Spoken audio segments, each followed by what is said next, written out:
At the start of the 20th century, 3.5 million people lived stacked one against another across a single stretch of blocks.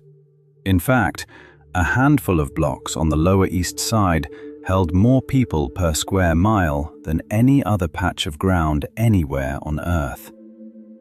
On one avenue, an electrified mansion sparkled with crystal and ran on the work of a dozen live-in servants.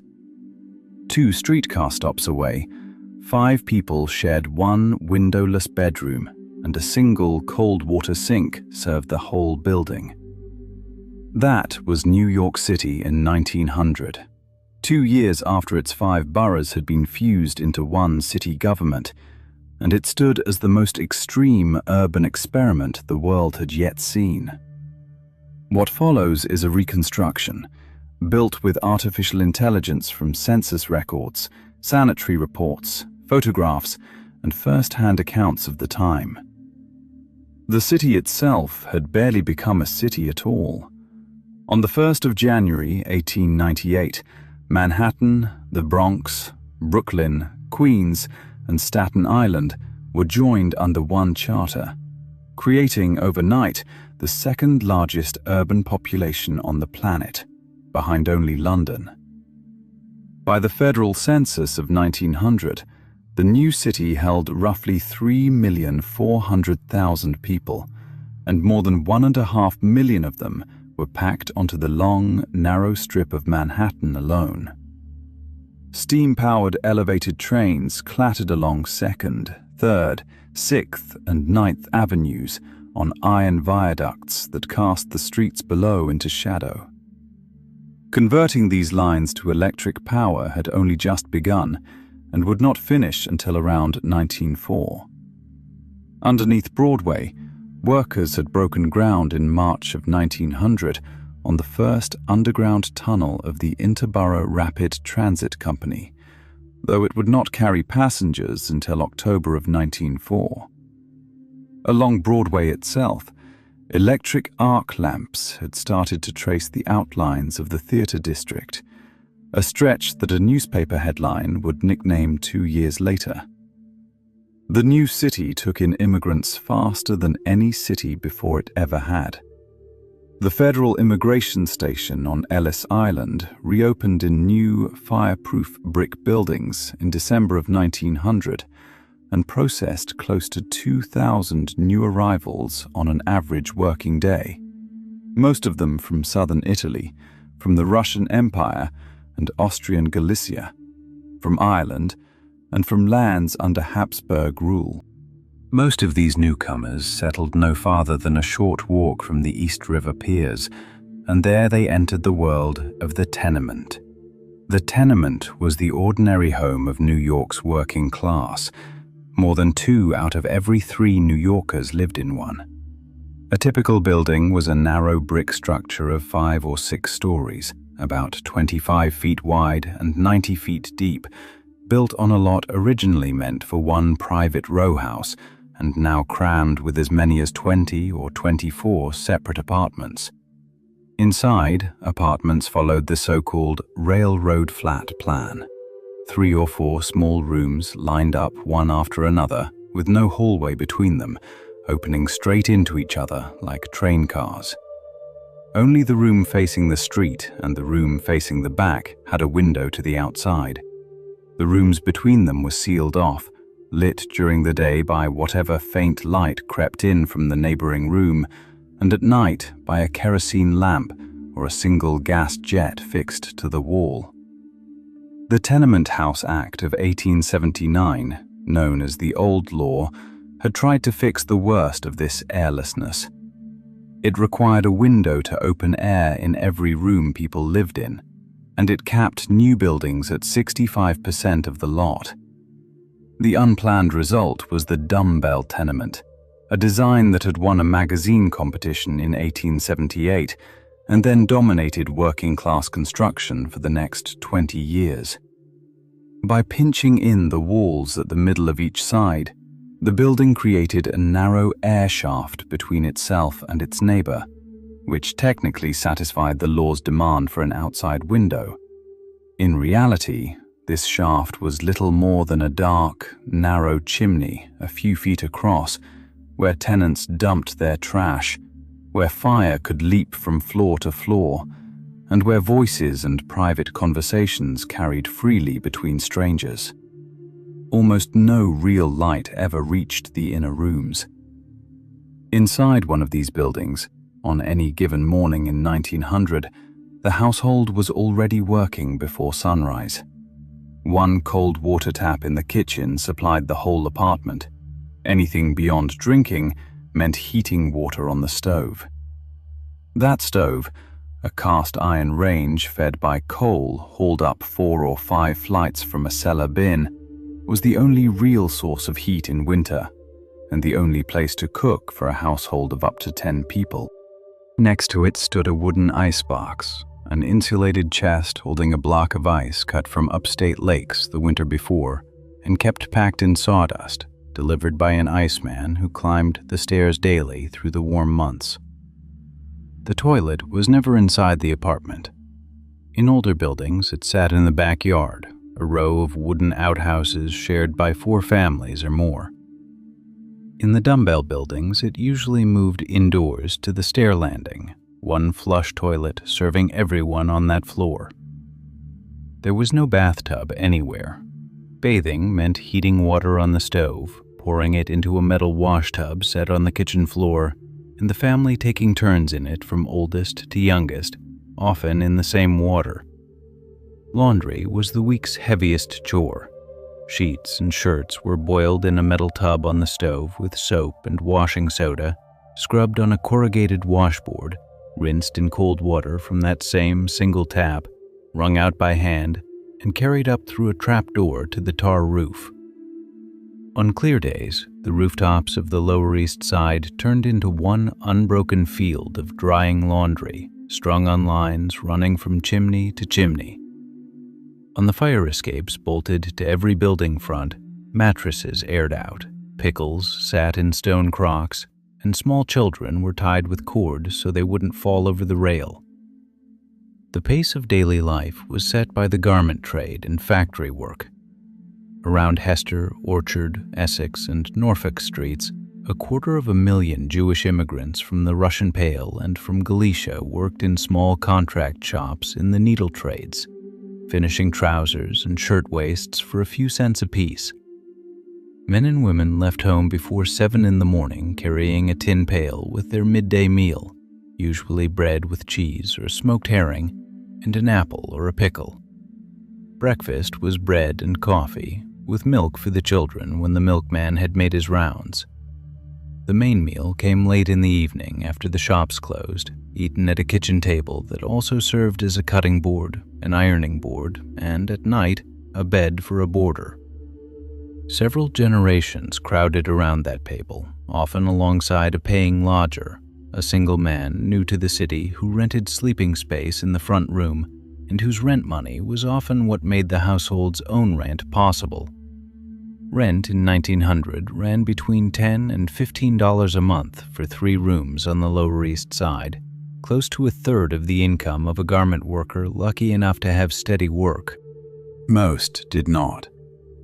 Work in the needle trades came and went with the seasons. The docks and construction sites let men go without warning, and women took in piecework at the kitchen table, competing for pay with children, including their own. Tuberculosis killed at rates that today we would associate with a war zone.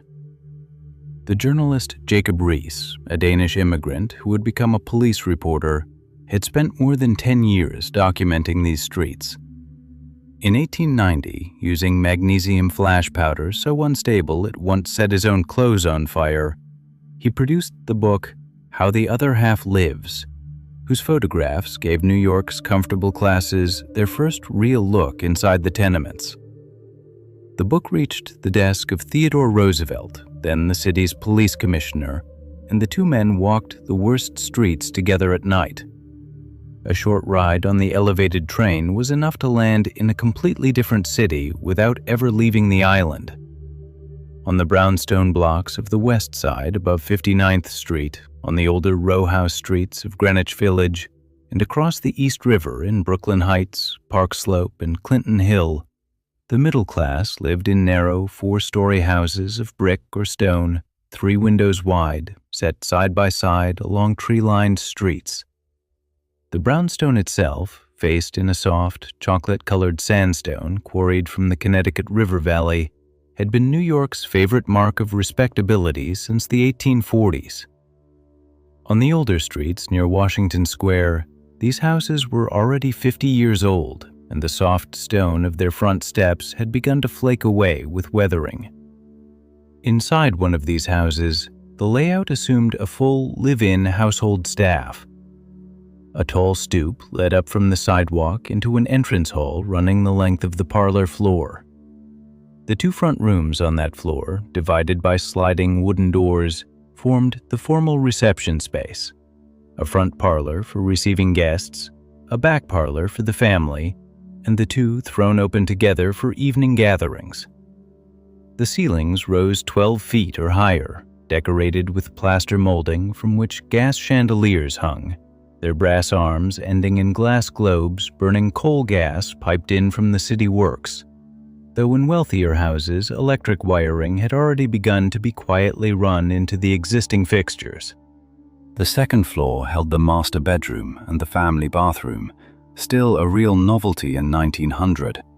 A porcelain tub on clawed iron feet, a marble-topped washstand with hot and cold water fed from a copper boiler, and a flush toilet tucked into its own small, enclosed space. Above that were the children's rooms, and under the roof, 2 or 3 small rooms for the live-in household staff. The kitchen was never on the parlor floor, but down in the basement, half underground, fitted with a coal range, a deep stone sink, and a dumbwaiter that hauled dishes up to the dining room on the floor above. That dining room, at the back of the parlor level, was set for the late Sunday midday dinner that middle-class American respectability was built around. Roast beef or leg of mutton, boiled potatoes, 2 or 3 boiled vegetables, thick brown gravy, followed by custard or fruit pie of the kind that cookbooks like Fannie Farmer's were turning into a standard national cuisine. Running the household was a live-in cook and a maid-of-all-work. In roughly 7 cases out of 10, an Irish-born young woman who had come through Castle Garden or Ellis Island within the past 10 years, sleeping in a small, unheated room 4 flights above the kitchen she ran. Her pay came to between $18 and $25 a month, plus room and board and 1 afternoon off each week. Beyond the brownstone blocks facing Central Park stood the great mansions of the very rich. Along 5th Avenue between 59th and 86th Streets, families like the Astors and the Vanderbilts had already begun leaving brownstone behind for limestone palaces built in the French Renaissance style, designed by firms such as McKim, Mead and White, and by Richard Morris Hunt.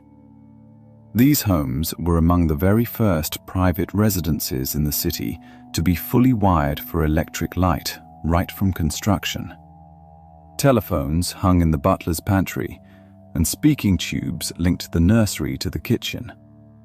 A coal-fired boiler in the cellar powered central heating that kept every room at an even warmth no tenement ever knew. Between these 2 extremes ran one shared food economy that fed rich and poor alike. The pushcart markets of Hester Street, a practice going back to 1886, saw more than 25,000 peddlers working the city streets by 1900, supplying tenement families with fish, pickles, bread, herring, fruit, and any small item that could ride on a wooden barrow. The German bakeries and butcher shops of Kleindeutschland, the older German district on the east side near Tompkins Square, still turned out rye breads, sausages, and pastries in the Central European style, even as that community was starting to drift north toward Yorkville on the Upper East Side.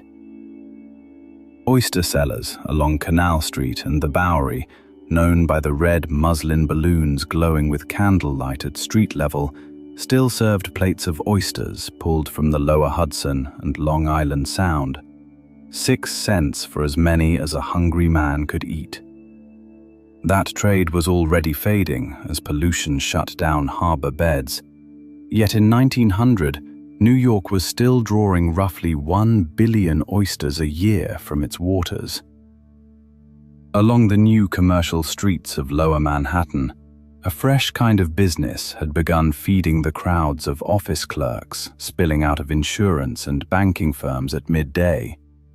The chain lunch counter, where a sandwich, a slice of pie, and a cup of coffee could be had standing at a marble counter for 15 cents in under 20 minutes. The city's contradictions weren't arranged in rings the way older European capitals were. Instead, they sat side by side on the very same street. On a block where 5 members of one family slept crammed into a windowless inner bedroom of an old law tenement, the building next door might hold a German pharmacist or a Jewish dentist with 3 rooms to himself, a piano, and his own indoor toilet. A few hundred yards to the east, the harbor was still lined with the masts of 3-masted schooners unloading coal and lumber. Change was already building at the margins. Jacob Riis's photographs had shaped public opinion, and a new wave of reformers, Lawrence Weyer among them, working through the Charity Organization Society, were drafting the law that would pass on April 12, 1901, as the new Tenement House Act. It wouldn't tear down the dumbbell tenements already standing, but it would stop any more from being built. From that day on, every new tenement in the city had to include an interior courtyard instead of a narrow air shaft, a window facing outward in every room, a flush toilet inside each apartment, and running water at every sink. A new tenement house department was set up to enforce it all. Within 10 years, electricity would start replacing gas even in the plainest kitchens, and the icebox would give way to the electric refrigerator. The first subway trains would come out of the new tunnels in October of 1904, reshaping where people could afford to live. But in 1900 itself, right before that shift, the New York household sat at a precise turning point.